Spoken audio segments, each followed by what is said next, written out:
I'll never forget being called into the CEO's office. And as the door closes, there's this very large man. He's probably 6'3", 6'4", heavyset guy standing across the desk from the CEO. And as I walked in the door, he began to back up into the corner.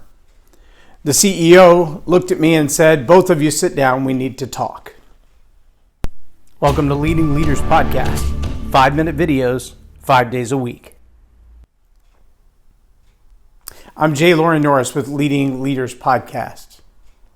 Now, if you'd asked me that day or that week, are you the toxic person in your workplace? I would have said, no, of course not.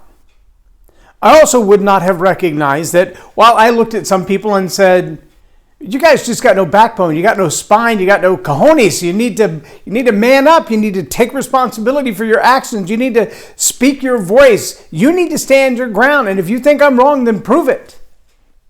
Because that was kind of the attitude that I operated with. In fact, most of my life I've kind of operated with that attitude. And maybe you've worked around somebody like that.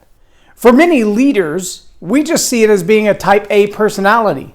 I'm going to stand my ground. I'm going to negotiate from a position of strength. I know what I know, and I'm going to hold on to that until you tell me or prove to me. Not just tell me, but prove to me otherwise. Now, the challenge with that is, especially in a more diverse workplace, a more inclusionary workplace, you see personalities of all types from all across the grid. People who get their feelings hurt when you look at them funny. People who get themselves upset because the wrong coffee cup is on the desk.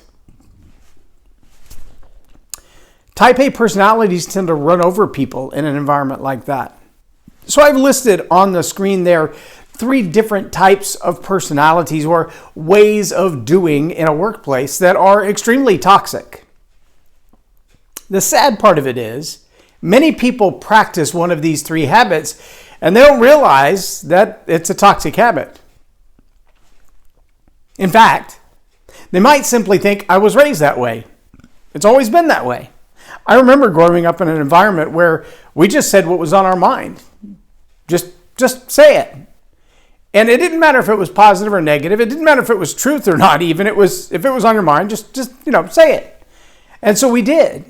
And when I started working in the big corporate America world, I realized some people don't share everything like that. What they might consider dirty laundry, they keep those secrets at home. They don't tell those to everybody. There are some things you just don't talk about in public. Now, honestly, I'm not convinced that that's thoroughly healthy. If you live a life that most of it is secret and you can't talk about anywhere else, you might need to clean up some parts of your life. But the reality of just taking every issue, every problem that you have and dumping it on somebody else, well, that's not a good, healthy lifestyle either.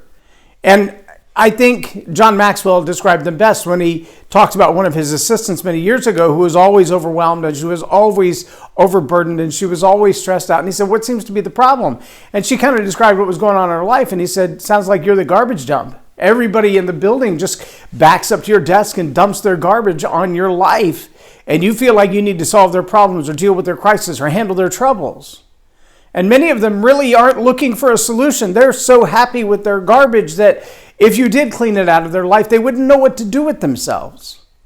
And many are just so happy in their misery, they know that misery loves company and they want you to be equally miserable. Well, the next kind of person is more of a negative Nellie, and that is you could tell them, hey, we're all getting a pay raise. And they would follow it with, yeah, we're getting a pay raise this weekend, laid off next week. Or, hey, we're all getting Christmas bonuses. Well, yeah, but we didn't get Christmas bonuses the last 5 years, which means we probably won't get them for the next 5 years. It doesn't matter what positivity or what hope or what future or what opportunity rests in the statement, the negative Nellie is going to turn it negative. But not only are they going to turn it negative, they're like the crabs in a barrel. They're going to pull down every other positive hope that you have. They don't want positivity in the workplace. They can't manipulate that. And then the third person is the always picked on Paul. No matter what happens, no matter how bad it is, no matter what choices they have made to lead to the circumstances that they're in, it's always somebody else's fault. They have all these brilliant ideas and everybody else is out to get them. Every opportunity they've had to succeed, somebody else stole it away. Every chance they had to get promoted, somebody else took it. Every opportunity they had to make the big win, they are so proud of themselves and so accomplished, and then somebody else snatched it away. If any of those three people, the negative Nellie, the garbage dumper, the picked on Paul, describes the way you work in your environment, whether you're the team lead or just another member on the team, understand that these types of personality traits and habits will make it very hard to promote you, because every new environment that you're in, guess what? There you are. And if that's what drives you and that's the behavior that you modify or that you exemplify, if you don't modify it, exemplifying it in a newer, larger, more important environment is just going to be a problem. So that kind of personality is going to directly impact your promotability. And should you be considered for another position outside the company, one reference call, one relationship call that says, hey, I know you used to work with Johnny. Let's have a cup of coffee and talk about Johnny. And these things come out and Johnny is no longer hireable. Just telling you, from a leadership standpoint, you need to get this under control. You need to nip it in the bud. It took me years to realize that the problems with the fighting and the bickering and the arguing within the office place, a lot of them were caused by me. Let me throw in one other caveat.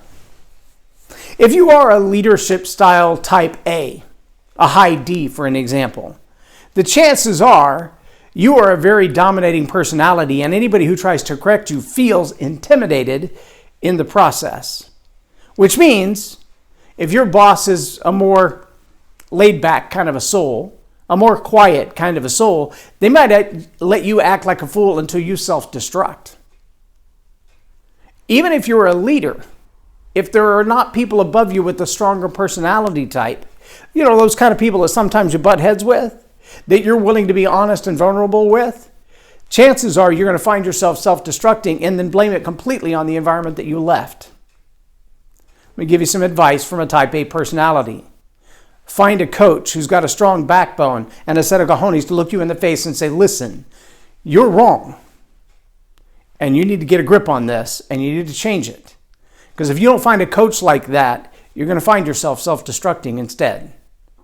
So what if you are the toxic person in your workplace? Would you know it? And can you own it? I'm Loren Norris with Leading Leaders Podcast for Tell It Like It Is TV. Have a blessed day. Subscribe now for our extensive video library of leadership lessons promoting faith, family, and freedom.